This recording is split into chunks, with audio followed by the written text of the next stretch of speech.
अस्सलाम वालेकुम दोस्तों, कैसे हैं आप सब। उम्मीद करता हूँ आप लोग ठीक ठाक होंगे और आपकी जो तैयारी है आपके एग्ज़ाम्स की वो भी अच्छी चल रही होगी।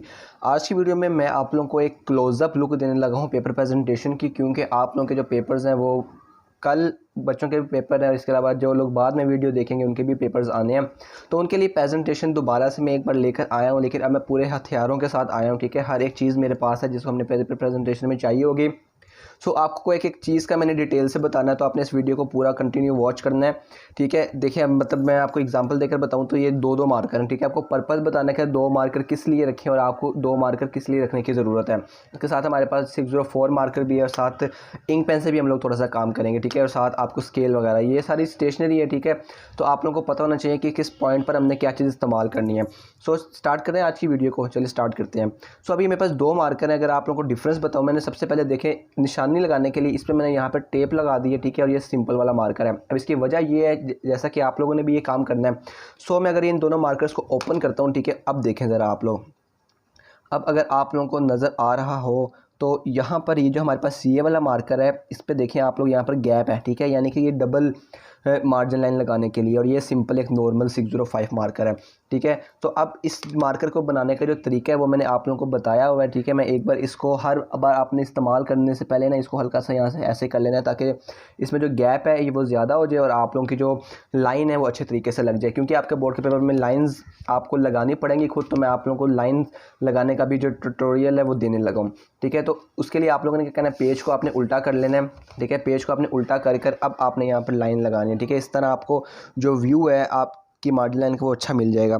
तो चलिए अब मैं यहाँ पर मार्जिन लाइन लगाने लगा हूँ। ठीक है, आपने इस तरह मार्कर को पकड़ना है, ये आप लोग डायरेक्शन देख सकते हैं। ठीक है, आपने आराम से यहाँ से अपनी जो मार्जिन लाइन लगा लेनी है। आपको ज़्यादा टाइम नहीं लगेगा इस पर, क्योंकि आप लोगों ने जो अपना मार्कर है वो खुद बनाया हुआ है। ठीक है, मार्कर बनाना बहुत आसान है, मैंने आपको सिखाया भी होगा। ठीक है, आपने ये वो वीडियो भी देखी होगी। सो अब लाइन देखिए आप लोग, कितनी खूबसूरत किस्म की लाइन हमारे यहाँ पर लग चुकी है, मार्जिन लाइन। अब हम इस मार्कर को साइड पर रख देते हैं। ठीक है, इसलिए मैंने आपको बोला था आप लोगों ने वीडियो को पूरा देखना है। इसके अलावा वीडियो में मज़ीद भी कुछ पॉइंट्स आने वाले हैं इंपॉर्टेंट, वो भी आप लोगों ने देखने हैं। तो अब हम लोग क्लोजअप लुक लेने लगे हैं। ठीक है, तो अब मैं यहाँ पर लिखता हूँ सारा। हम अब क्या लिखना है, हमने सब्जेक्टिव टाइप लिखना है। मैं आपको जो चीज़ बताने लगा हूँ ना, अब मैं वो आपने गौर से सुननी है, बहुत इंपॉर्टेंट है।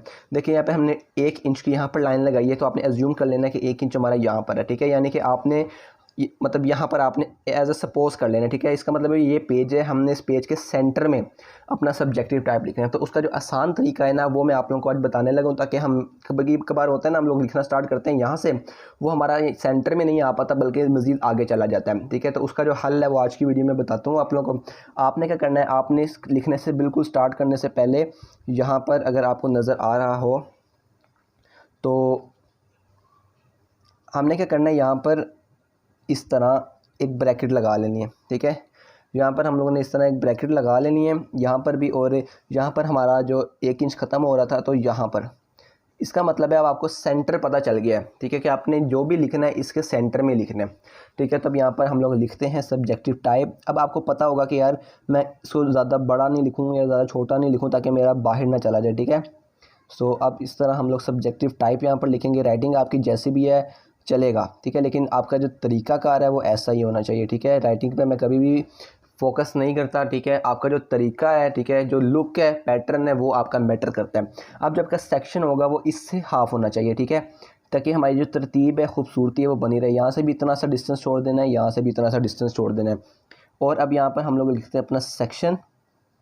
ठीक है, यही प्रेजेंटेशन आपने अपनी बोर्ड के पेपर में करनी है। ठीक है, मैंने बोर्ड्स के पेपर से रिलेटेड बहुत ज़्यादा वीडियोस अपने चैनल पर अपलोड किए हैं, आप लोगों ने वो सारी की सारी देखनी है। अब जो हमारा क्वेश्चन वाला होगा ना वो इन दोनों के सेंटर में होगा। ठीक है, यानी कि आप अंदाज़न इतना यहाँ पर लगा लें, ये ब्रैकेट यहाँ पर और इन दोनों के सेंटर में ये ब्रैकेट यहाँ पर। ठीक है, सो अब यहाँ पर हम लोग अपनी क्वेश्चन लिखते हैं। मे बी आपकी राइटिंग ज़्यादा प्यारी हो। ठीक है, लेकिन कुछ भी ये भी हो सकता है कि आपकी मेरी तरह नॉर्मल राइटिंग हो। सो आपने टेंशन नहीं लेनी। ठीक है, आप लोगों को राइटिंग का कोई वहाँ पर कोई मसला नहीं होगा। ठीक है, तो ये हमने यहाँ पर कर लिया। अब हम लोग क्या करते हैं, इसको साथ ही यहाँ पर खूबसूरत बनाने के लिए यहाँ पर प्रेजेंटेशन भी इसकी कर लेते हैं। आपने इसको डबल कर लेना है, सिंगल भी ब्रैकेट लगाएं तो बेहतर है, कोई मसला नहीं है। इस तरह करने से थोड़ा मज़ीद खूबसूरत लगता है। ठीक है, इसके बाद आपने यहाँ पर छोटी सी एक ब्रैकेट लगाकर ये 3 बना दें। ठीक है, ज़्यादा बनाने की ज़रूरत नहीं है, अंगूरों की बेल नहीं हमने बनानी, हमने बस पेपर की थोड़ी सी प्रेजेंटेशन बेहतर करनी है। ठीक है, इस तरह जो पेपर है वो ज़्यादा आउटडेटेड भी नहीं लगता और ज़्यादा ओवर एफिशिएंट भी नहीं लगता, ठीक है। नॉर्मल सी एक प्रेजेंटेशन है जो कि दिखने में भी दूसरों से मुख्तलिफ और ख़ूबसूरत लगती है।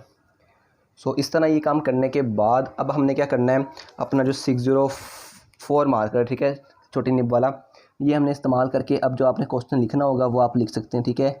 आप चाहें तो इसको भी इस तरह ब्रैकेट लगा के कर लें या आप सिंपल भी रहने दें। इस तरह करेंगे ज़्यादा प्रोमिनेंट और ज़्यादा प्यारा लगेगा, ठीक है। अब सपोज़ करते हैं कि हमारा केमिस्ट्री का पेपर है, ठीक है, आपका पहला केमिस्ट्री का पेपर है।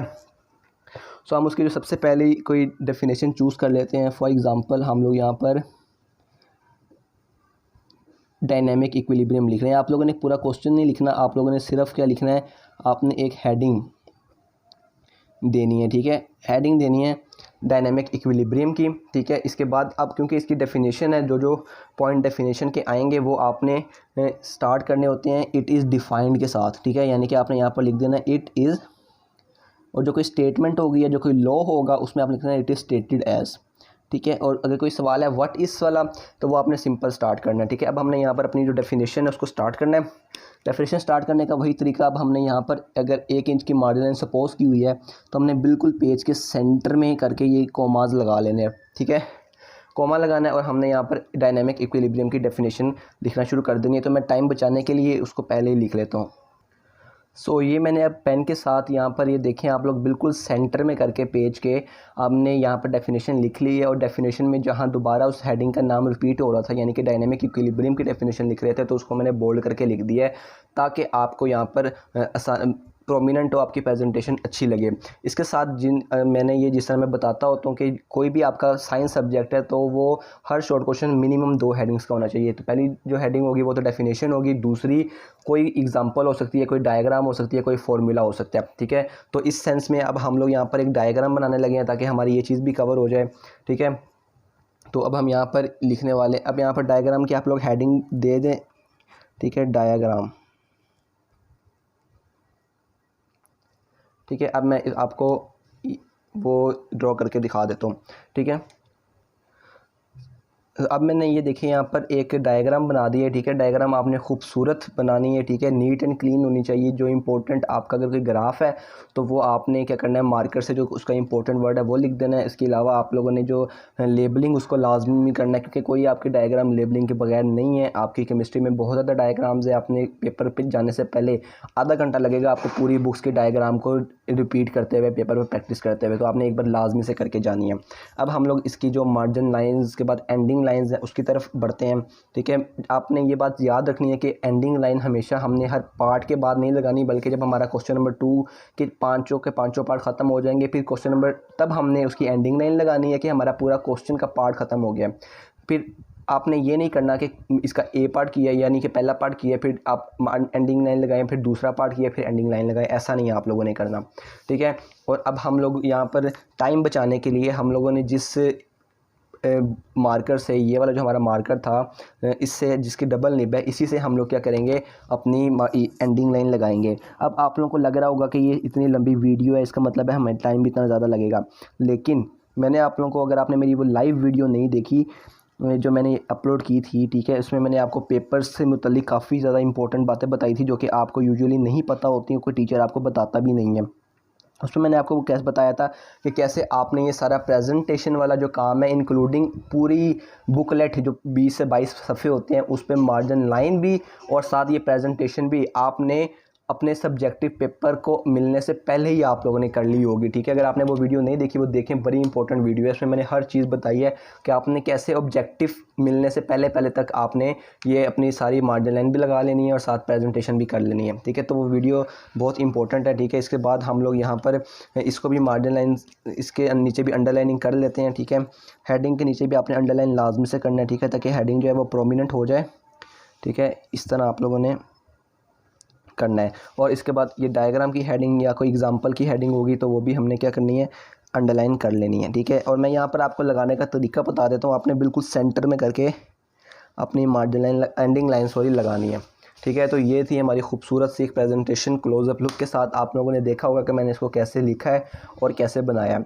अगर आप लोगों को आज की वीडियो पसंद आई है तो इस वीडियो को लाइक करें, और आप लोगों के लिए फ्यूचर में आपके पेपर से रिलेटेड बहुत इंपॉर्टेंट वीडियोज़ आने वाली हैं, सो उसको मिस ना कीजिएगा। इसलिए चैनल को सब्सक्राइब कर लें, रेड कलर का सब्सक्राइब बटन मौजूद है, उसको क्लिक करके सब्सक्राइब करके बेल आइकन को ऑल पर क्लिक कर दें, ताकि आप लोगों को वो वीडियोज़ की नोटिफिकेशन भी मिल सके और वो आप लोग देख कर अपने बोर्ड के पेपर में अच्छे नंबर ले सकें। अपना बहुत सा ख्याल रखें, दुआओं में लाजमी से याद रखें। वीडियो को लाइक शेयर लाजमी से कीजिएगा। कमेंट कर आप लोग कोई चीज़ पूछनी है आप लोग पूछ सकते हैं। अपना बहुत सा ख्याल रखें। अल्लाह हाफिज़।